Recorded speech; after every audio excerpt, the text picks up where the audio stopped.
I would describe her as kind and resolute. She's compassionate with their patients, but there's something in her soft smile that says that she won't budge when it matters. As an office run on high moral standing, she found the perfect job. Several others of her before her cycled through the role, just never finding it a good fit. She, however, believes in the larger mission and in the importance of her specific job, with a lot of patient interaction and in the sanctity of each person that she gets to talk to every day. So as a result, patients love her, the teams love her, and she gets the job done. When I think of the CliftonStrengths Belief theme, I can't help but think of her. Hi there, welcome to the Isogo TV podcast from isogostrong.com. I am Becky Hammond, and you and I gather right here on this podcast to fixate on strengths in our families and on our teams.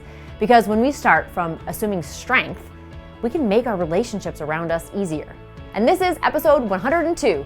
We are in a series right now about how to make relationships easier with our strengths. And today we are chatting all about one of the 34 Clifton strengths, the belief strength.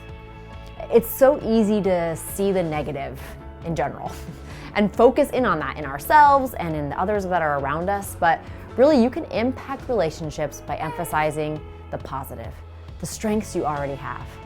Yet sometimes, as you probably already know, I certainly live it out, the line between what you use as a strength and then what can also then negatively affect your relationships is really a thin one. It can be hard to navigate.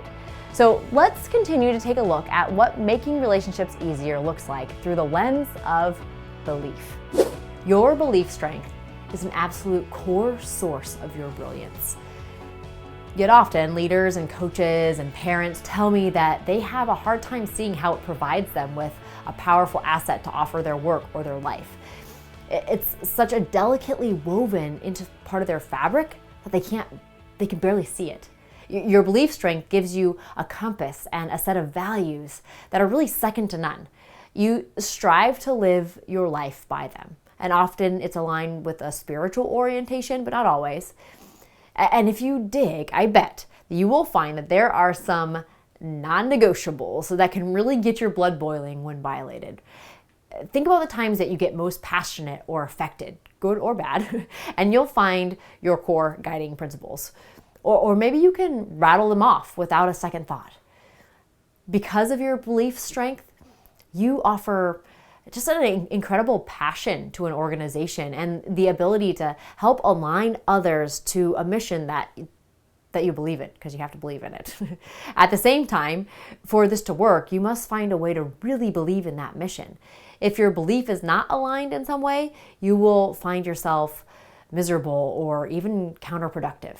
If it is aligned, you have the opportunity to shine.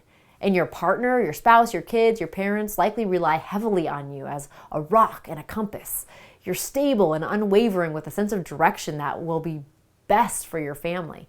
In a not-for-profit organization that I work with recently, the executive team was littered with belief strength. By the nature of their work, they drew missional people, and this is a very good thing, until it's not. When two people with belief share a common mission and values, they are unstoppable. When they find that they differ in their values or a core principle, you better look up because there will be fireworks.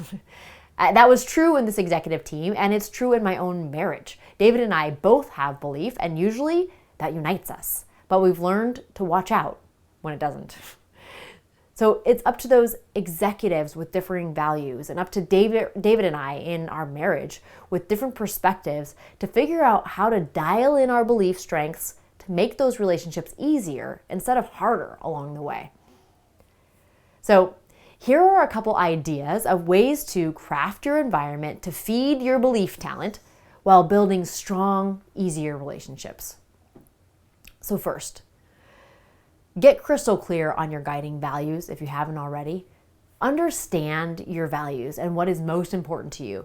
These things are triggers in your life. So if you know them backward and forward, you won't trip over them inadvertently. And it sets you up to have healthy conversations about those triggers so that others at work or at home will understand and can begin to appreciate them as well. In a past episode of Isogo TV here on the podcast, we made a PDF worksheet and process that helps you zero in on your values and continue to link them to your strengths and goals and relationships. So we'll be sure to link over to that in the show notes on the blog at isogostrong.com. It's a free PDF and it'll give you a great start in understanding what your values are that are core to your belief strength. So the first action is to get clear about your guiding values, and then the second, like all of these, is to reframe your mindset of belief. Much of using our strengths to make relationships easier is really about a strengths mindset, and then followed by the discipline or the commitment to follow through on that mindset with action. The most productive and meaningful strengths mindset is one that knows and dials in your own strengths while also accepting and appreciating the strengths of the people around us. So for this belief strength, your ideal mindset has to do with the recognition that not everyone believes as you do, and that's okay. Yes, you may be able to lovingly win some people over, but that can't be the starting point.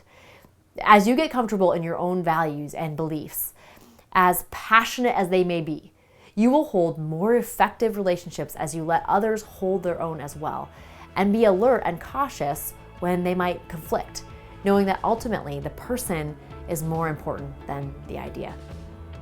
So there we have it, a bit about how you can use your belief strength to make relationships easier around you, in your family, or on your team. If you operate from the belief strength, or you know someone who does, I'd love to know how this episode sits with you. You are the one who is living and breathing this strength, along with David and I, of course. How does it work well in your relationships? And where do you find that you still need to work to fine-tune it? So head over to Instagram and tag or direct message me at Isogo Strong with your thoughts on what belief looks like in your relationships at work or your relationships at home. That is spelled ISOGO Strong over on Instagram. And if you're even more curious about impacting the relationships around you by fixating on strength instead of weakness, whether that's your family or your team, I'd love to help give you a jump start as your virtual coach. It's super easy to start, and since you listened today, I'd love to give you $5 off the Strength Startup Virtual Coach Kickstarter. So that's under 20 bucks. If you go over to isogostrong.com/strengthsstartup, you can check it out. Use the code VirtualCoach5 for $5 off. That's VirtualCoach5 for $5 off. I'd really be honored to get a chance to get to know you and your strengths, because I believe that your strengths have the power to make a ripple effect in your family, on your team, and ultimately across the entire world. You can make relationships easier, the ones that are in your family, on your team, by fixating on strength. So dial them in, take ownership for your mindset, and make relationships easier. Until next time on Isogo TV.